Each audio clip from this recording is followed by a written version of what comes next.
Эфирда яңалыклар вакыты студияда Алсу Нуриева исәнмесез. Бүгенге чыгарылышның төп темалары. 17 мәктәпкәчә учреждение көч сынаша. Әлмәттә яшь оста чемпионатының 2-нче муниципаль этабы үтте. Хакыйкатьне эзләү өчен юлчы фикерләре. Югары нефть мәктәбендә яңа күргәзмә ачылды.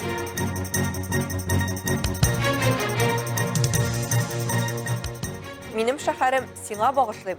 Бөгелмәнең үзәк китапханәсендә чираттагы чара узды.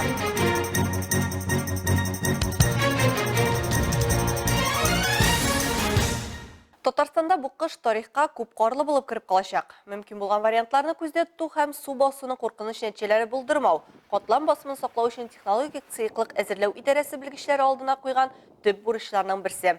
Һәр яз алар Карабаш су саклагычында гидротехник корылмаларны әзерлиләр.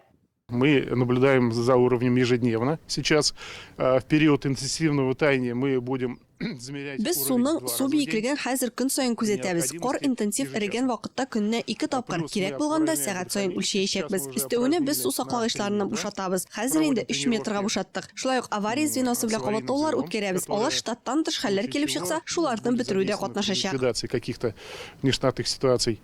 Су саклагычны эрегән су күләмен кабул итү һәм агым буенча түбәнрәк урнашкан торак пунктларны су басу куркынычын киметү өчен бушаталар. График буенча 20 мартка кадәр су саклагычларын тагын 1 метрга бушату үткәреләчәк. Белгечләр билгеләп үткәнчә, су ташуга йогынты ясый торган төп факторлар кискен җылыту, кар катламының биеклеге һәм җирнең туңу тирәнлеге. Исегезгә төшерәбез. Карабаш су саклагычы нефть төбәгенең иң зур су объекты. Аның су сыйдырышлыгы 48 миллион кубометр. Су саклагыч нефть чыгаруның сәнәгать объектлары өчен су чыганагы булып тора.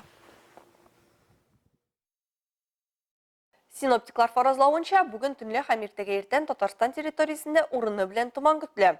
Россия гадәттән тыш хәлләр министрлыгының Татарстан Республикасы буенча баш идарәсе һава торышы начар булу сәбәпле куркынычсызлык чаралары турында искә төшерә һәм ерак араларга барудан баш тартырга киңәштә. Туманда алда хәрәкәт итүче транспорт чарасы белән бәрелешү ихтималы арта. Шулай булгач, тизлекне киметеп бару хәерле ди белгечләр. Календар битләрендә 1 март. Димәк, авыл хуҗалыгы хезмәтчәннәренең эш сезонына да күп калмаган. Татарстанның авыл хуҗалыгы һәм азык-төлек министрлыгы сортларын яңартырга планлаштырган хуҗалыкларга бертөкле культураларның үзебездә булдырылган сортларын сатып алырга киңәштә. Бу хакта Татарстан рәисенең матбугат хезмәте хәбәр итә. Бүген республикада орлыкларны чәчү сыйфатына тикшерү эшләре бара. Язгы кыр эшләренә әзерлек Әлмәт районында да бара. Авыл хуҗалыгы һәм азык-төлек идарәсе мәгълүматлары буенча, бүген район хуҗалыкларында техник ремонты тәмамланып килә. Идарә начальнигы Фәнис Шарафиев сүзләренчә, һава торышы 0-дан өскә күтәрелеп даими урнашкач, орлык материалларын эшкәртергә ниятләп торалар. Анысын хуҗалыклар җитәрлек күләмдә көздән үк салып куйган. Шулай да язгы бодай һәм арпаны яңартырга җыенучы хуҗалыклар да юк түгел, ди ведомство җитәкчесе. 1 мартка район хуҗалыклары 1 гектар мәйданга 47 килограмм күләмдә минераль ашлама да сатып ала алган. Агротехник кагыйдәләре буенча аларның күләме 65 килограмм булырга тиеш. Башка темаларга. Россия президенты Владимир Путинның федераль җыенга еллык юлламасында балалар бакчаларында һәм мәктәпләрдә капиталь ремонтлау программасы башлануы турында игълан ителде. Мәктәпләр өчен капиталь ремонтны 18500-гә якын шундый бина таләп итә. 2030 елга кадәр төбәкләргә җыелган бу проблеманы тулысынча ябарга планлаштырылган. Киләчәктә исә мәктәпләр план режимында ремонтланачак. Гомумән алганда, аның сүзләренчә, балалар бакчаларын һәм мәктәпләрне капиталь ремонтлауга хакимият өстәмә рәвештә 400 миллиард сумнан артык акча бүлеп бирәчәк. Многие наши детские сады были открыты еще в советское время и нуждаются в обновлении. Со следующего года начнем программу их капитального ремонта. 18 номерлы Аленький цветочек балалар бакчасында юный мастер яшь оста чемпионатының 2-нче муниципаль этабы узды. Бәйгедә 17 мәктәпкәчә учреждение катнашкан. Финалга исә 7 балалар бакчасы чыккан. А мне понравилась профессия музыкального руководителя. Нам будет тесно сотрудничать, чтобы нашим гостям нравилась наша работа. Ну что ж, объявляем конкурс «Юный мастер» открытый! Яшь осталар 5 юнәлеш буенча бүленеп, аш, су эше, мәктәпкәчә тәрбия, чәй тараш сәнгате, физкультура һәм юл хәрәкәте иминлеге буенча сынаштым. У меня бабушка была поваром. Она была директором кафе. и мы вместе с ней готовим. Мне понадобится зелень, помидорки черри, рыба, кунжут, кедровые орешки и гренки. Һәр һөнәрнең үз нечкәлекләре һәм катлаулылыгы бар. Моны балалар да аңлый, әмма яшь осталар олылардан бер дә калышмый. Һәр биремне дә яхшы башкаралар. Я взяла прядь одну и наверху головы и начала плести косичку в бок и брала подхваты. Бәйге биремнәре World Skills стандартларына яраклаштырылган һәм мәктәпкәчә яшьтәге балаларның яшь үзенчәлекләрен исәпкә алып төзелгән. Жюри әгъзалары һәр юнәлештә 2 призер сайлап алды. Победители будут представлять Альметьевский муниципальный район на республиканском уровне. Наш детский сад уверен, что этот чемпионат оставил яркие впечатления и множество положительных эмоций у всех участников. Ведь этот конкурс подтвердил не раз, что в каждом ребенке есть уникальные способности. А очень важно педагогам и родителям эти способности вовремя заметить и развить. Во избежание аварий обществу необходимы инспекторы ДПС. Я думаю, самое большое желание инспектора, чтобы на дорогах никогда не случалось ДТП. Әлбәттәге югары нефть мәктәбендә яңа күргәзмә ачылды. Ул Татарстан Республикасының атказанган сәнгать эшлеклесе Марат Мингалиевның хезмәт җимешләреннән тора. Күргәзмә ачылышы вакытында студентлар өчен кызыклы дәресләр һәм остаханәләр дә узды. Бу хакта Рәдифә Нугманова материалында белә аласыз. Сегодня это вернисаж, мы представляем творчество, точнее творчество специфичное, арабографическое.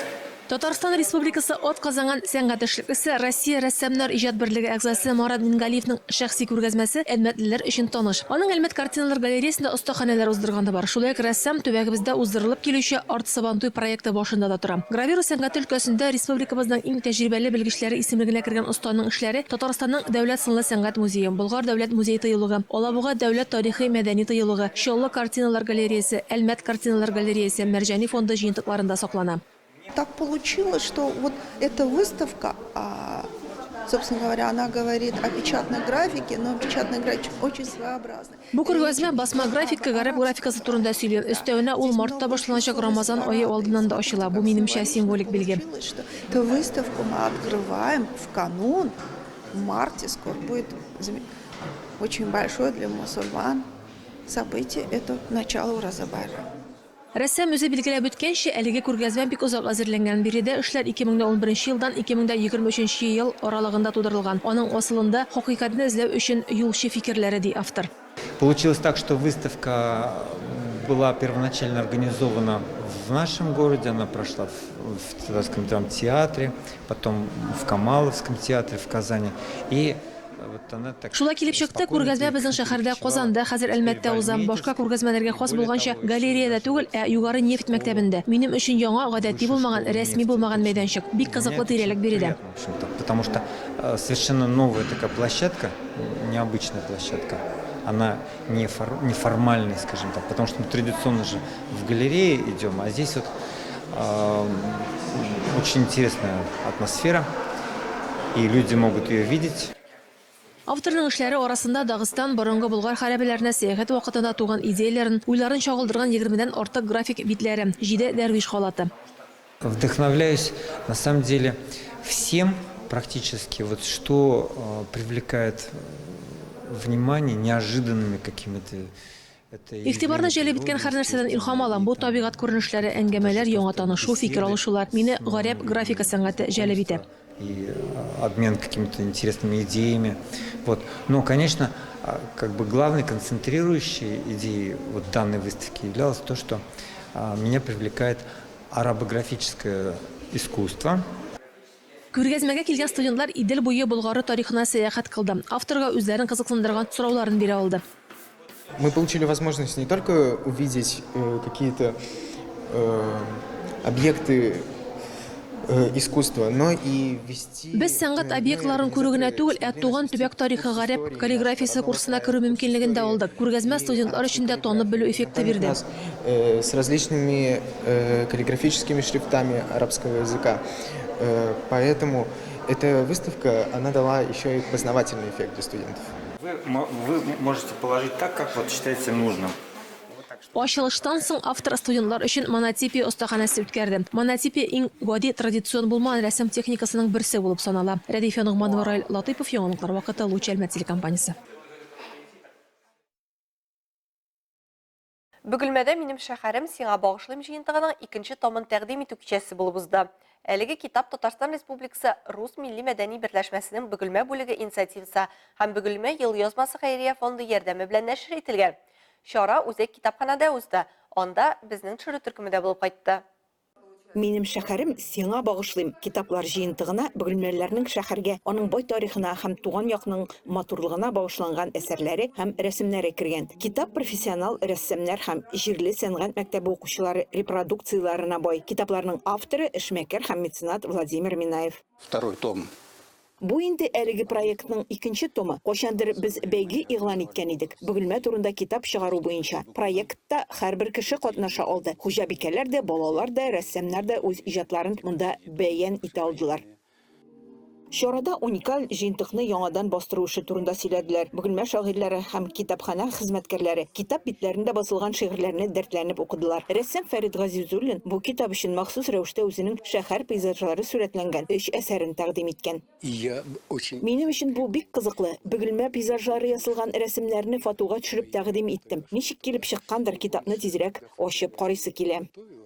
Басма белән кызыксынган һәркем аны үзәк китапхана киштәләрендә таба алачак. 200 битлек китап үз ватанын һәм аның тарихын яратучыларга якын булыр дип өметләнә автор. Айгөл Шәрәфиева, Зирак Сәйдкулов, яңалыклар вакыты, Луч Әлмәт телекомпаниясе.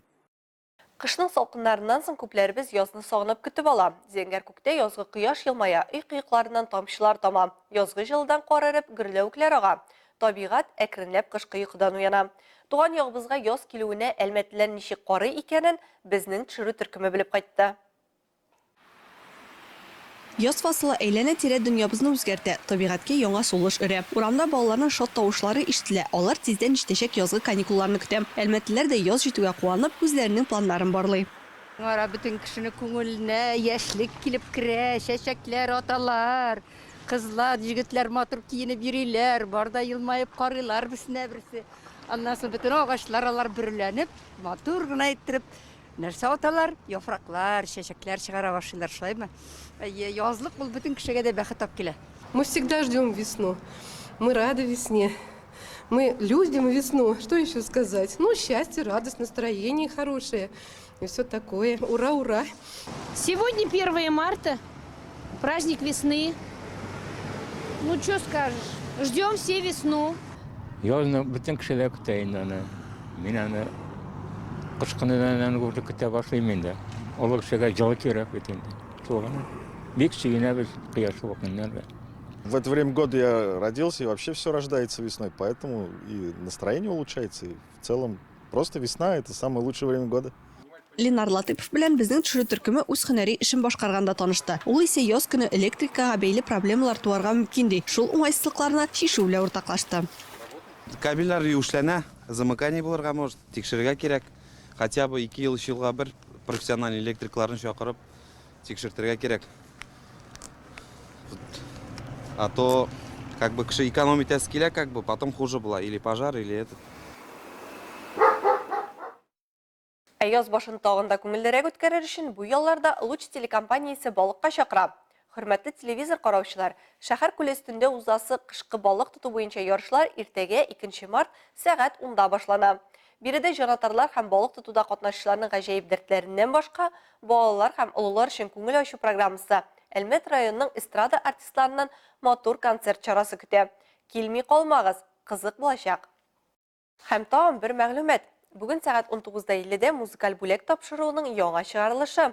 Хөрмәтле телевизор караучылар, туганнарыгызны һәм якыннарыгызны туган көне юбилее, туй көннәре һәм башка шатлыклы вакыйгалары белән котлый аласыз. Безнең төшерү төркеме тормышыгызның иң дулкынландыргыч һәм мөһим мизгелләрен исегездә калдырырлык итеп төшерергә дә әзер. Тантана героен, гомер юлын, аның турында тулы фильм ясау мөмкинлеге бар. Монда туганнары һәм дуслары үзләре дә экран аша якыннарын котлый ала. Музыкаль бүләк тапшыруы сезгә кунакка бара. Гаризалар 32-87-78 телефоны буенча кабул ителә. Бүгінгі шағырылыштар шулар еді. Мен Алсу Нұриева һәм монтаж операторы Динара Гайнетдинова. Сезнең белән сау булашабыз. Исән-имин булыгыз.